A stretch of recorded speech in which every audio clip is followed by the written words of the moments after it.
हे viewers, परव studies में आपका स्वागत है। आज हम करने वाले हैं चैप्टर नंबर 12 दैट्स इलेक्ट्रिसिटी। तो चलिए शुरू करते हैं।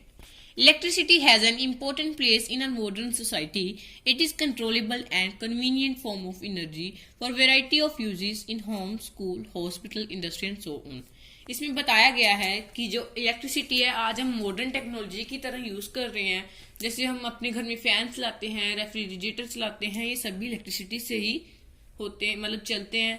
इनको पावर इलेक्ट्रिसिटी ही देती है। तो ये कहते हैं कि हम इलेक्ट्रिसिटी को कंट्रोल भी कर सकते हैं। अगर हम अपने मन चाहे अपने फैन को बंद भी कर सकते हैं और चला भी सकते हैं। ये बहुत सारे प्रोसीजर्स हो रहे हैं, जैसे स्कूल्स में, हॉस्पिटल्स में, ये बहुत सारे जगह में चल रहे हैं, जैसे इंडस्ट्रीज में भी चलते हैं।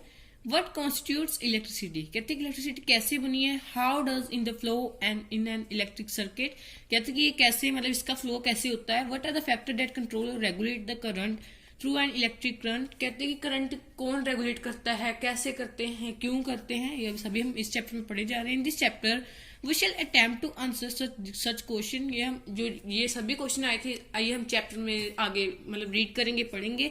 We shall also discuss the heating effect of electric current and its application, कहते हैं कि हम हीटिंग इफेक्ट के बारे में भी पढ़ेंगे और वो कहाँ पर यूज होता है, कहाँ कहाँ पर हीट निकलती है, ये भी हम इस चैप्टर में करने जा रहे हैं। चलिए 12.1 शुरू करते हैं। Electric circuit and electric current and circuit.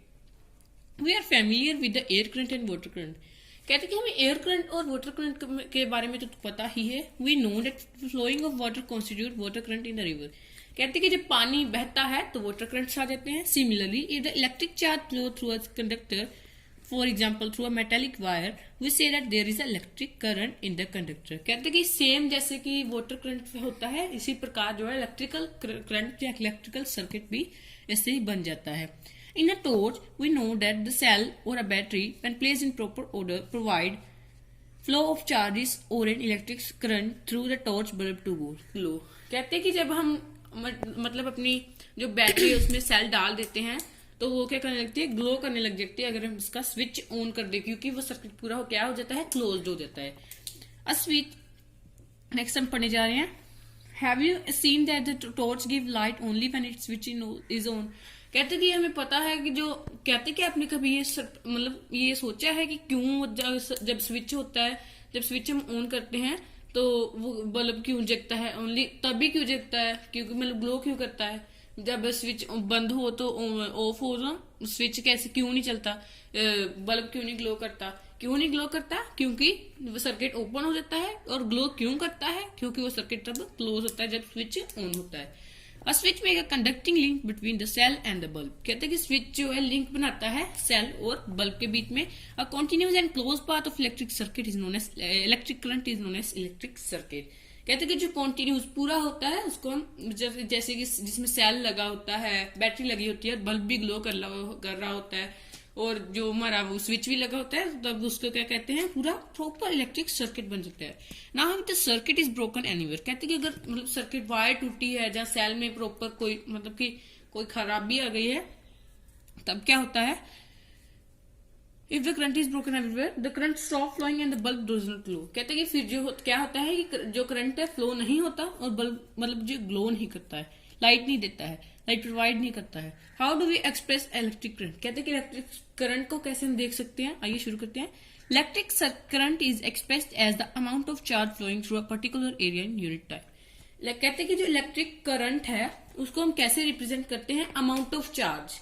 Amount of charge देखिए कुछ इस प्रकार है। Electric current is equal to amount of charge, क्या बोला है, per unit time, per unit time upon time, ठीक है। वैसे बुक की तरफ चलते हैं। In other word it is the rate of flow of electric charges, अगर आपसे डेफिनेशन पूछी जाए कि electric what is electric current, the rate of flow of charges is known as electric current, ये हम जो वो दे सकते हैं, डेफिनेशन दे सकते हैं अगर क्वेश्चन 1 मार्क्स में आया है। लगभग ये आता ही होता है बोर्ड एग्जाम्स में। In circuit using metallic wire electric constitute the flow of charges, कहते हैं कि जो सर्किट होता है वो इलेक्ट्रॉन्स के कारण होता है However, electrons were not known the time when the phenomenon of electricity was first were known at the time when the phenomenon of the electricity was first observed. कहते कि तब हमें नहीं पता था कि इलेक्ट्रॉन्स भी कोई चीज होती है जब हमने क्या किया था, इलेक्ट्रिसिटी का उद्घाटन किया था। यानी इलेक्ट्रिसिटी हमें पता चली थी, इलेक्ट्रिसिटी से फैन जल जाते हैं, टॉर्च जल जाती हैं, इससे सब कुछ से आगे पढ़ने जा रहे हैं। So the electric current was considered to be flow of positive charge observe.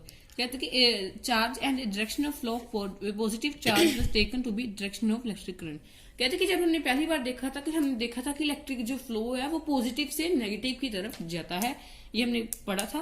Conventionally in an electric circuit the direction of electric current is taken as opposite to the direction of flow of electron which are negative charges. कहते हैं कि जो हम conventionally हमने ये assume किया है कि जो इलेक्ट्रिकल होता है वो पॉजिटिव से हमेशा नेगेटिव जाता है, यानी ऑपोजिट जाता है। इसको हम कहते हैं कन्वेक्शनल करंट भी कह देते हैं। और दूसरा जो हमने एज्यूम नहीं किया उसको हम कह देते हैं इलेक्ट्रॉनिक करंट। और अगर हम बात करें नेक्स्ट पेज पे जाने की, if a net charge q flow across any cross section of a conductor in the time t, then the current I through the cross section is I is equal to q upon t। यानी अगर भी हम copy पर जब हमने form पहले लिखा था इलेक्ट्रिक करंट यानी I is equal to q upon t दिया हुआ है, स्मॉल t डालना है हमेशा, I is equal to q upon t ये दिया हुआ है। तो हमें क्या पता चलता है, जो इलेक्ट्रिक करंट है वो इसको हम I से डिनोट करते हैं, और जो अमाउंट ऑफ चार्ज है उसको हम Q से करते हैं, और जो टाइम है सेम पिछली क्लास में पढ़ा था, इसको हम T से ही डिनोट करते हैं। आगे देखते हैं, ऐसा unit of electric charge is coulomb.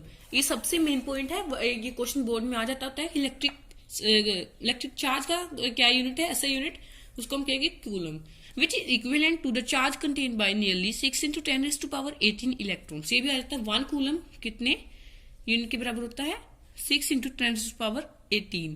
We know that electrons possess a negative charge 1.6 into 10 raised to power minus 19 coulomb. कहते हैं कि 1 इलेक्ट्रॉन किसके बराबर होता है, 1.6 into 10 raised to power minus 19 coulomb के बराबर। The electric circuit is expressed as a unit called ampere। कहते हैं कि जो इलेक्ट्रिक करंट है उसका ऐसा यूनिट क्या है, एम्पियर। और टाइम का तो हमें पता ही है, उसका क्या है, second. Name after the French scientist Andre Marie Ampere 1775 और 1836। इसका आप नाम लर्न कर लीजिए, वैसे भी इंपॉर्टेंट नहीं है, इसकी डेट लर्न करने की कोई भी जरूरत नहीं है। 1 ampere is constituted by the flow of 1 coulomb of charge per second, that is 1 A is equal to 1 coulomb per second. देखिए अगर फिर से हम ये कॉपी की तरफ जाएं तो हमने क्या भी पढ़ के रहे हैं, इसको एम्पियर देखा था हमने, चार्ज को कूलम देखा था,